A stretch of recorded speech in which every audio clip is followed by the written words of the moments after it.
It was very steep downhill, very scary, as I had to constantly be on my brakes and fearing that I was going to be going over my handlebars because my front wheel could go into a big divot or a groove and I wouldn't be able to stop myself from going over my handlebars. Finally got my wheel fixed.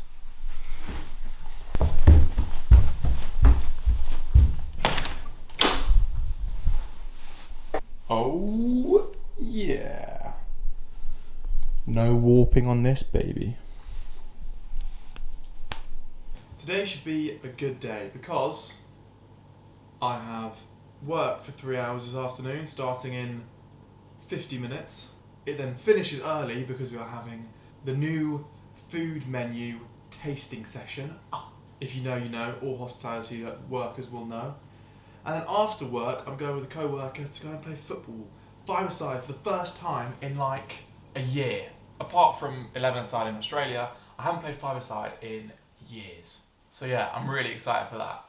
As you can probably hear, it's currently raining, which is a bit hopefully that means work this afternoon is quite quiet and we get to finish as soon as possible. I'm going to have to take my football stuff to work with me and then go straight from work. But I think I'm going to go get a haircut now because I really want one and need one.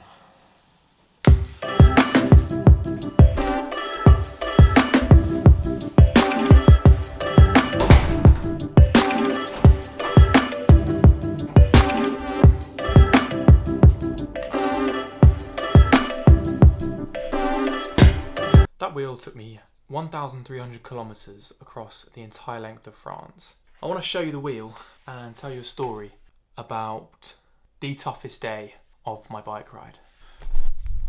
You can see along some places around the end of the spokes that attach to the actual wheel, there are cracks going horizontally with the circumference of the wheel. There is also a tear in parts of, or some places, along the tyre. There's the main one. Essentially the tyre was completely messed over. The last 2 days of my trip I noticed that it was wobbling underneath my legs and I just thought I had to get there. I wasn't going to be able to get it fixed, I wasn't going to be able to get it repaired out there. I just had to carry on and try and get to the finish line. Looking back now, I think one of the main reasons for why it got damaged was the day that I took it through Saint-Etienne and over a small mountain range. I biked for about 147 kilometers that day, and it was by far the toughest day I did riding wise. It was also the toughest day mentally, but I won't be talking about that today. That will be coming in my documentary, hopefully very soon. The conditions of the roads on that day, I say roads, the majority of the journey was on gravel, uphill and downhill, bridle paths and empty dried up ravines. I covered, as I said, 147 kilometers, but I also covered 1,000 meters elevation and 1,000 meters descent. My bike was put to its absolute limits and I went over so many potholes. I believe the main reason that my bike got so damaged that day was because of the size of the boulders that I was riding over. I took it down back roads and back hills, through farmlands and over cattle grids, and it's not a mountain bike. My bike does not have suspension. It's a fixed frame and fixed wheels. It's not made for the journey that I took it on, but it definitely held its own. About 70% through that day, I was leaving Saint-Etienne. I was going up a massive hill. It was after the city and after the streets. I'd taken a turn onto some farmland and I was taking a walkway, a walking path up and over the main hill that I had to get over. And it was grass and stones. It was uneven, a rocky surface. That was the start of the main ordeal of that day. From then on out, it only got worse. Those tracks turned into dirt roads. The dirt roads turned into hardened digger tracks. You know when a massive digger wheel goes through soil and it makes those grooves where the tyre tread is and then it gets dried up by the heat of the sun. I was going over that and it was dry, dusty, hard, very uneven, horrid ground. not to mention it being uphill. If you've never seen the bike that I rode on, I had 2 weeks worth of stuff in pannier bags attached to a pannier rack on the back wheel of my bike. The bags probably together weighed about close to 35 kilograms. Each time I went over a rock or a bump, the weight of that plus me would be sent through the bike and into the new piece of ground the bike was landing on, and would, as I know now, do some damage to the wheel.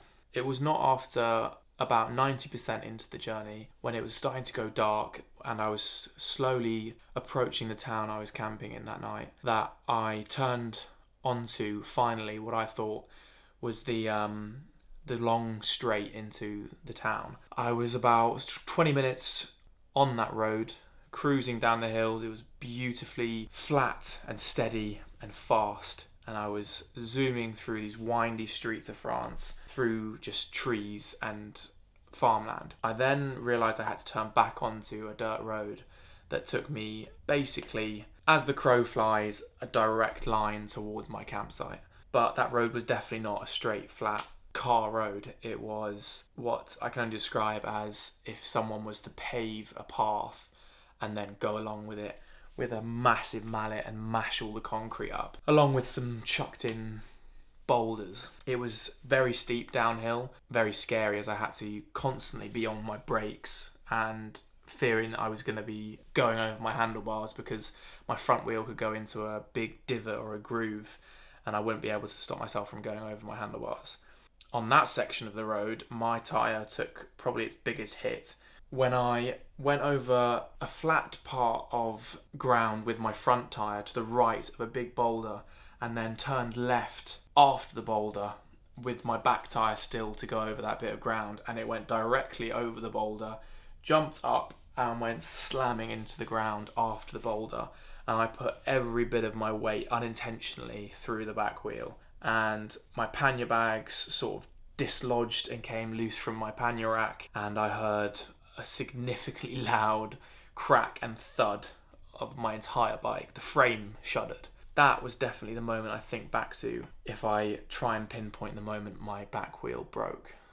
Luckily, that was about 10 days in and I only had 2 or 3 days left. I thought it was a cool story because I probably broke the wheel on the 10th day, but I didn't realise until the 11th or 12th, and I didn't do anything about it until yesterday. I carried on. I just got there and tried to ignore it, doing about, looking back, probably about over 300 kilometres on a broken wheel. So with that being said, I think it deserves to be mounted on the wall and admired for however many years I have it in my collection, as it's the tyre that got me to the end of my very, very eventful ordeal.